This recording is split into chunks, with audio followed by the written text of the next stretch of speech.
It's really a pleasure to be here in Belgrade. Of course, we have had very intensive programs, so very intense discussions. So during my visit, I met with President Vučić, I met with the Prime Minister, the Speaker of the Parliament, opposition representatives, civil society, and also the representatives of the youth. As expected, the views are very divergent, but we had a good exchange on issues including Serbia's EU accession, domestic reforms, and the ongoing dialogue with Pristina. So let me start with EU enlargement. I'm deeply committed to encouraging all the Western Balkan countries to really seize the current momentum that we have in the enlargement.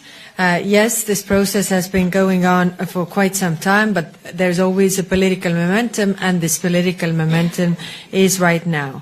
The United Europe is one vision that we must all work towards. From my discussions with Serbian political leadership, it is clear that EU membership remains a strategic goal. However, I want to emphasize that we need to see actions also to prove and support those words. Reforms are how Serbia will advance along its EU path. There are no shortcuts for membership. Real progress must be made here in Belgrade. And the next steps are very clear. They include media freedom, combating corruption, electoral reforms.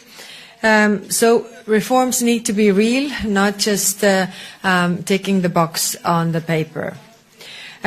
These reforms will bring real benefits for the citizens and people of Serbia, as hundreds of thousands of protesters have been demanding in recent weeks. The autonomy of universities must be respected.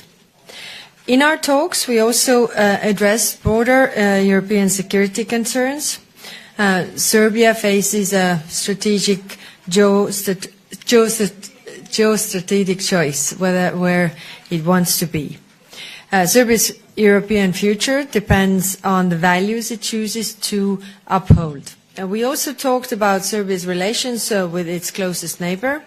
The normalization of relations with Kosovo is not just improving ties, it is fundamental for Serbia's European future. It is time to overcome the past and focus on the common future. I plan to invite the representatives from Belgrade and Pristina to Brussels as soon as possible to discuss the concrete steps forward.